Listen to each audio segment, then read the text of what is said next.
किसान भाइयों नमस्कार, मैं खुशीलाल मौर्य आप सभी किसान भाइयों का एक बार फिर से स्वागत करता हूं अपने यूट्यूब चैनल बिमला कृषि फार्म में। किसान भाइयों पिछली वीडियो में हम बात किए थे गेहूं की बुआई करते समय खाद का पूरा शेड्यूल क्या है और कितनी मात्रा में देनी चाहिए। किसान भाइयों आज हम बात करने वाले हैं गेहूँ की फसल में यूरिया कब डालें, सिंचाई के पहले डालें या सिंचाई के बाद डालें। किसान भाइयों गेहूँ की फसल में कुछ किसान भाई यूरिया का प्रयोग सिंचाई से पहले करते हैं तो और कुछ किसान भाई यूरिया का प्रयोग सिंचाई के बाद करते हैं। आज इसी विषय पर हम बात करेंगे कि सिंचाई के पहले यूरिया का प्रयोग करना चाहिए या बाद में करना चाहिए। तो किसान भाइयों सिंचाई के पहले यूरिया का प्रयोग करने से क्या फ़ायदे हो सकते हैं और क्या नुकसान हो सकते हैं। किसान भाइयों सिंचाई के पहले यूरिया का प्रयोग करने से क्या फ़ायदे हो सकते हैं और क्या नुकसान हो सकते हैं, और सिंचाई के बाद यूरिया का प्रयोग करने से क्या फ़ायदे हो सकते हैं और क्या नुकसान हो सकते हैं। आज इसका तुलनात्मक अध्ययन कर बात करेंगे, तब इसका निचोड़ निकालेंगे कि हमको किस जगह पर यूरिया का प्रयोग सिंचाई के पहले करना चाहिए और किस जगह पर हमें यूरिया का प्रयोग सिंचाई के बाद करना चाहिए। तो किसान भाइयों वीडियो को शुरू से अंत तक जरूर देखें। जो किसान भाई अभी तक हमारे चैनल को सब्सक्राइब नहीं किए हैं प्लीज़ चैनल को जरूर सब्सक्राइब करें, लाइक कमेंट और शेयर करें ताकि आने वाले वीडियो का नोटिफिकेशन आपके पास जल्द से जल्द पहुंच सके। तो किसान भाइयों आइए बात करते हैं। सबसे पहले हम बात करते हैं जब हम यूरिया का प्रयोग करते हैं सिंचाई के पहले तो उसमें हमें क्या लाभ होता है।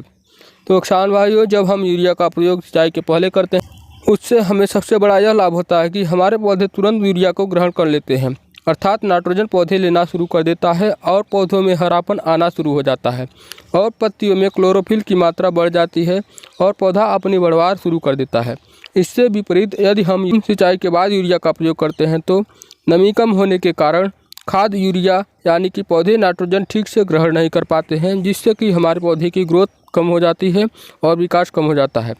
इससे हमारे उत्पादन में कमी आ सकती है।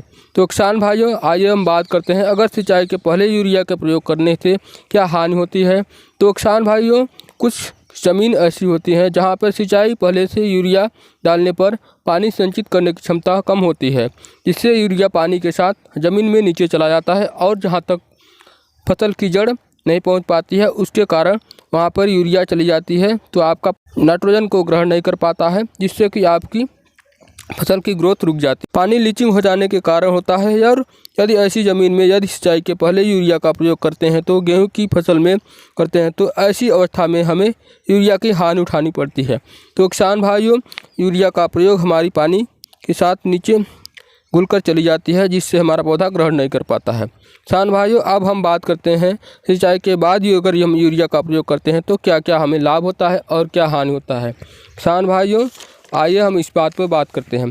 तो किसान भाइयों अगर आप अपने खेत में यूरिया का प्रयोग सिंचाई के बाद करते हैं तो यह लाभ आपको यह होता है कि यूरिया पानी के साथ जो नीचे चला जाता है उससे आपका बच जाता है और आपकी यूरिया पौधे के आसानी से ग्रहण कर लेता है।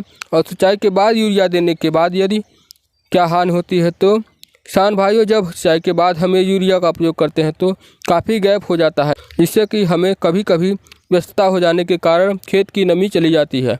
तब हम यूरिया का प्रयोग करते हैं तो पूरी मात्रा में यूरिया पौधा ग्रहण नहीं कर पाता है, कुछ मात्रा में यूरिया आपका उड़कर वायुमंडल में चला जाता है। किसान भाइयों अब बात करते हैं इसका परिणाम क्या होगा यदि हम यूरिया का प्रयोग सिंचाई के पहले करते हैं और यदि हम सिंचाई के बाद करते हैं। तो इसका पूरा निचोड़ यह हुआ कि यदि हमारी ज़मीन चिकनी दोमट है तो ऐसी ज़मीन में आपको पानी ग्रहण करने की क्षमता ज़्यादा होती है।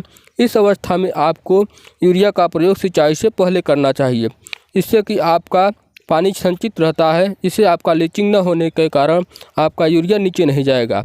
तो किसान भाइयों यदि हमारी ज़मीन रेतीली या बलुई मिट्टी होती है तो पानी तुरंत आपका नीचे चला जाता है। ऐसी अवस्था में अगर हम यूरिया का प्रयोग पहले करते हैं तो पानी के साथ यूरिया घुलकर नीचे चली जाएगी तो आपको पौधे की जड़ आपका वहाँ तक नहीं पहुँच पाएगी, इससे कि आपका पौधा ग्रहण नहीं कर पाएगा नाइट्रोजन और आपका विकास रुक जाएगा।